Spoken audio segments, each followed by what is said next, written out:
In 2016, I had $1,000 to my name sleeping on a gym floor. 9 years later, I broke the Guinness World Record for the fastest selling nonfiction book and generated over $106 million in sales in a weekend. In this video, I'm gonna show you how I'd build a business if I started all over. So first, either sell extremely expensive stuff to a select few or sell something super cheap to everyone. The middle is where people die. So fundamentally, all businesses have the cost of getting customers and what you make from those customers as the core economic arbitrage that makes a business a business. You have a more efficient way of taking resources and allocating them to get superior throughput on the other side. That's literally what a business is. Why did I start with sell really expensive stuff or sell really cheap stuff? Let's dive in. So having worked with thousands of businesses now, I can tell you that it is significantly easier when you're starting to sell extremely expensive to a select few. And the reason for that is that you have to make enough money to be able to serve the masses. So if you look at Tesla as a great case study for this, Tesla started with a $250,000 Roadster, clearly selling to a select few. And it was like a beta test car. So like it definitely wasn't like completely street ready, all this stuff. But from the few that they were able to make, they were able to get enough money or enough proof of concept to then eventually get to making the S, right? And then after making the S for a few years, then they were able to work their way down and make the Model 3. And so the idea is that you start high and then you can work your way down. And so despite what most people believe, one of the simplest ways to create an expensive offer is to sell your time one-on-one, even if it's unscalable. Now I'll give you a personal story and then I'm gonna sell you on why I think this is actually useful. When I started my personal training business, which was a gym on Huntington Beach, I had a client who wanted personal training. Now my gym wasn't a personal training gym. It was a large group training and semi-private training gym. I did all group, there wasn't any one-on-one. But this one guy got referred to me because he had some like specific mobility things and like whatever. He liked me and so he ended up doing personal training with me. Now this guy would do 5 days a week of 90-minute training sessions, which is huge for a personal trainer, right? So I'm making, I think I was charging $125 an hour or something. So I was getting almost like $180 a day for that whole period. So I just remember that I got something in the neighborhood of like $4,000 or $5,000 a month in cash. He paid me in cash. It was amazing. That I would get per month from this one client. And the thing is that me having that one-on-one time gave me the cash flow that I needed nothing from the business, so I could just keep reinvesting the business's money to growing it faster. And so a lot of people have this fear around like, oh, it's not scalable. It's like, it doesn't have to be scalable. Like when I speak to business owners, they have a lot of limiting beliefs around charging a lot of money or selling their time. And so I want to drive this point home and give you a lot of reasons to show why it is superior, especially when you're starting out, to sell your time one-on-one, even if it is unscalable. So let me kind of sell you on this. So number one is that you will learn more from fewer high-value clients, all right? And if you're around those higher value clients, you will work with better people and it will shift your belief set about who really is in the market, right? Like if you've ever struggled to sell a $50 membership as someone who has, it's insane when all of a sudden someone's like, here's 15 grand. You're like, what just happened? 15 grand? That's $3,050 sales that I'd have to make in order to get 15 grand.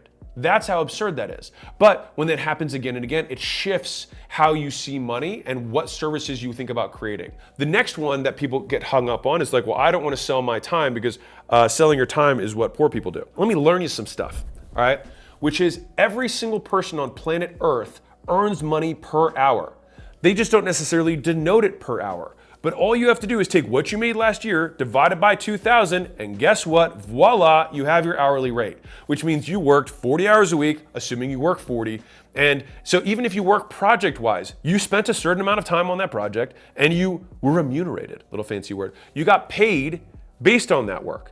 And so even something like an investment where people are like, well, you know, investors don't trade their time for money. Of course they do, because you think, oh, Warren Buffett bought this company. He just wrote a check and then that was it. He was done.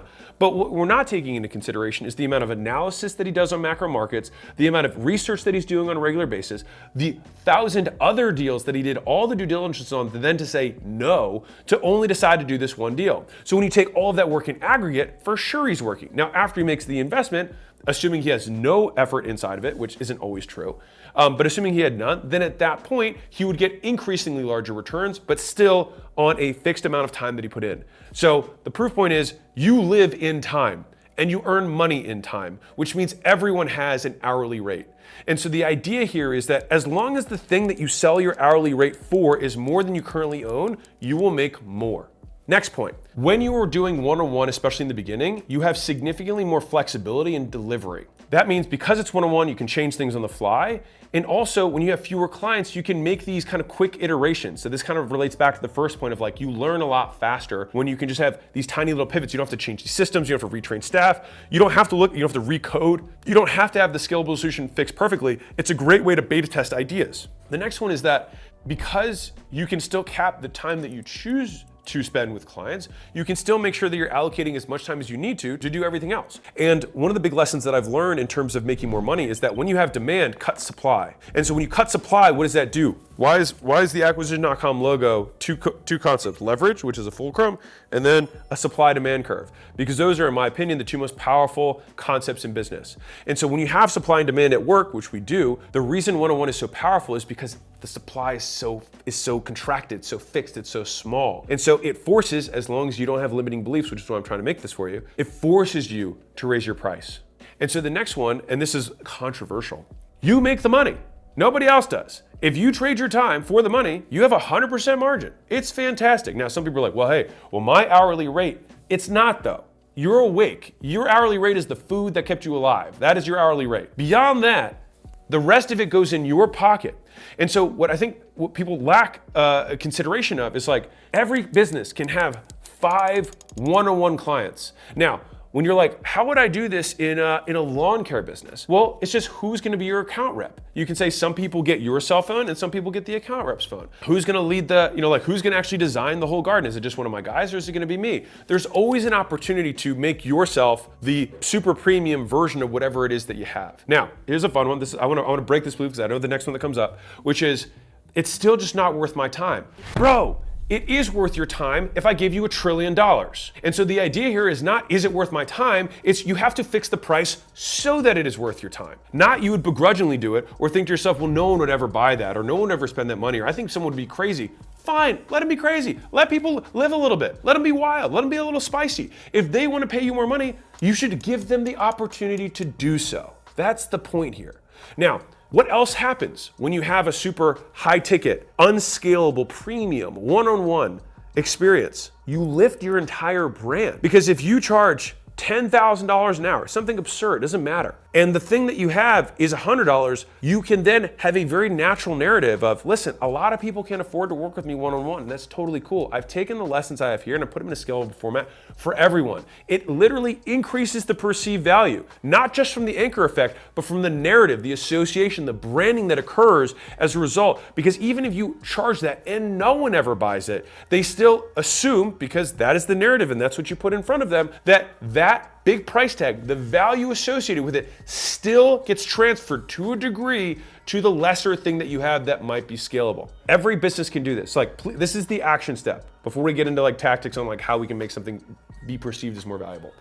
The action step is this: just have the price listed wherever you sell. And if you don't list it anywhere, say the price when you offer. And here's the thing that people mess up about this. You must confront the high price. You have to confront it. If you just say oh yeah, working one-on-one with me is $10,000. But anyway, what most people want to do is, no, in order for an anchor to work, you have to allow the prospect to make a full consideration of the decision, which means you have to say, hey, would you like to work with me one-on-one? It's 10 grand an hour, right? And that's, I think, the highest likelihood thing that I can do to help you to get to where you want to go. Now, the thing is at that point, what do?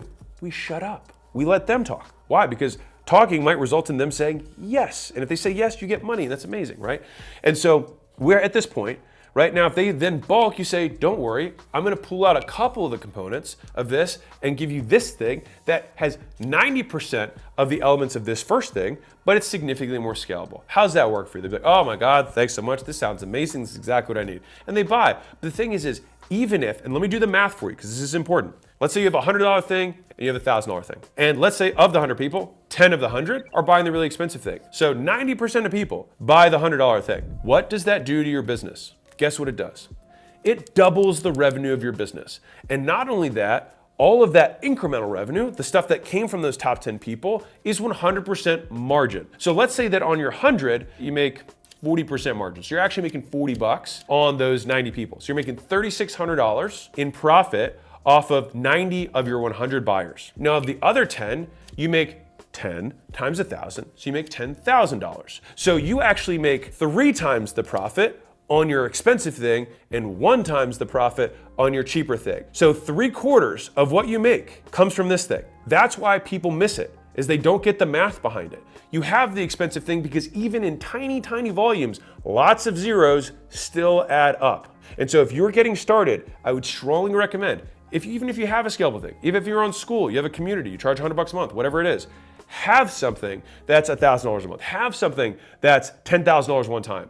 Have it up there. Just make it available. And so I'm gonna give you 3 different frames to working through this. The frame number 1 is, what if we charged 10x or 100x more than your current thing? What would you include? Just go crazy with it. Just think, if instead of $1,000, if someone gave me $100,000, what would I do? Just write down everything you would do and then look at the cost of doing all those things. What you'd be amazed by is many of the things that you have these ideas for don't actually cost that much. And so cross out the ones that have hard costs and then look at what's left and then say, well, I think I could do that. And then we ask the question, would you be okay doing that for $1,000 or $10,000? You might say like, well, yeah, for 10 grand, I would do that. Make it available. The second way to think about this is, if I had to make a service or a product that was only grown off of word of mouth alone, and all you have is this one customer in front of you, and the only way that you will be able to get more customers is if you get that customer to tell their friends about your stuff, what would that customer's experience, what would the service, what would the components of the offer look like if that was the requirement? Write down all of that stuff. And if you're willing to do that for a higher price, present it. An amount greater than 0 will say yes. And I'll give you a third frame. This is different than the other 2, but I think that's still very valuable when you're thinking through how to make something more valuable. If we had to take everything out of it that is unscalable, but we have to make it worth 10 times as much, now how do we do it? So this gives you 3 different intellectual attack vectors to think through the value creation for making your more expensive one-on-one unscalable thing that in many times will make you more money, especially in the beginning, than your less expensive thing. And the other part of this is that it makes for great marketing. One, because you can say, hey, this is one of my clients, one of my private clients, one of my individual clients. And what that does is people are like, oh, this guy must be a little bit, has more authority, right? On top of that, when you share the learnings from those quote private clients, it gives you marketing material to actually talk about, right? And where do you think your best case studies are gonna come from? There. And so you're gonna get amazing case studies. You're gonna have amazing marketing materials in terms of the learnings and lessons that you're gonna have. And then one of the things that I personally prefer is that these people are way cooler, and they will be people that you actually end up being friends with, that you like. And they're the ones who actually shift your worldview, because you actually will spend more time with these people than all of these people. And that will shift you in the correct direction. Now, let's deconstruct value in a tactical way so that we can take the 3 frames that I just gave and do even more with it. Here are the 2 steps, very straightforward.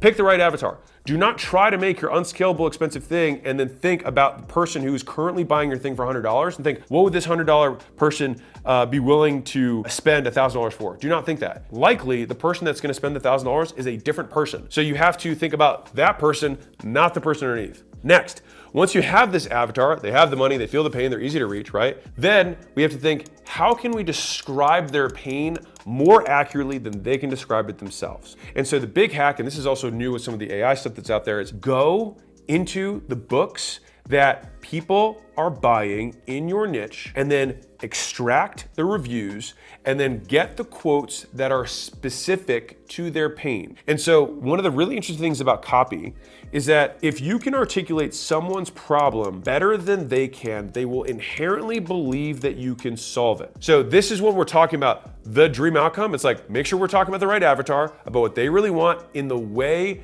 that resonates with them specifically. Because pain and persuasion only exist in the specific, never the vague. And if you do this successfully, their pain and your description of their pain can be a better motivator of persuasion and action than a greater promise. So how do we then reverse engineer what someone actually wants? They don't really want your time, they want to buy an outcome. Now, why is one-on-one a valuable vehicle? Because the perceived likelihood of achievement when you do something one-on-one in an unscalable way actually goes through the roof. So if I had a meal plan that I gave you as a PDF, or I said, I will talk to you one-on-one every day, the outcome is still I want to lose weight. But the likelihood that they're going to get there is going to be significantly higher. The likelihood, the ease, how easy it is for them is going to go up. And all of these components play with one another. So that's the outcome side. Underneath of that, we have perceived likelihood of achievement, which I touched on briefly within the vehicle of one-on-one. But within this case, your reputation over time acts as almost an implied guarantee. And the nature of the delivery also has some level of implication that they're going to get the completeness of you. And so as long as they believe you are competent, number one, and two, have strong intention to help, the likelihood that they believe that giving you money will help them get what they want goes really high. And so that's why I like one-on-one. That's why I like unscalable. And to be clear, just cap it. It doesn't mean you have to do it all the time because that will get in your way long term. But in the short term, it can allow you to live on this and then cash flow all the growth. And so this is me giving you kind of like the bootstrap strategies to growing a big business is like be willing to take 5-10% of your time, charge 10 times more, and make enough income from that you can take all the other money and go aggressive, go on the offense with it. So third one is speed. Now, if I had to pick one thing that I could do to maximize persuasion, it is speed, or the inverse, latency.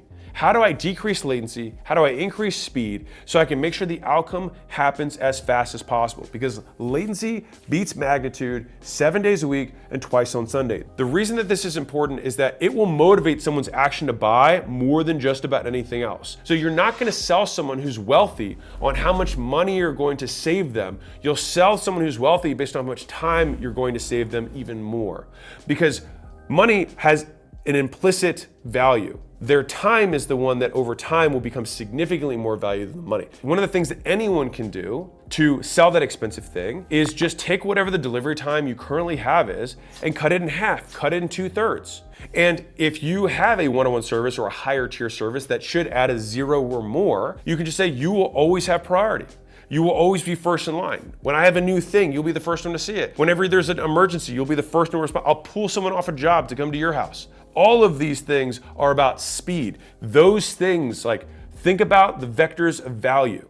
The higher the number, the more done for you, the more turnkey someone expects something to be. This is how you reverse engineer ease. You go through the customer experience and you take a note every time you have to do something. Now you might find out that in order for someone to get the outcome that you want, they might have to take 10,000 actions. And so then what we do is we systematically go and reverse and delete friction point by friction point, actions that they need to take. And so this is the process of making an exceptional product. Now, it might cost you more money to make this product, which is why you charge more money for it. So if you have, of course, there's technology that can automate some of this, but for many services that exist in the real world, which 70% of people or 80% of people in the US at least are service-based businesses, then you're going to spend some more money. Now, here's the magic of this. Well, some of my business relies on other vendors or other parties. Guess what happens when you charge 10 times as much? You can pay them more to prioritize your customers.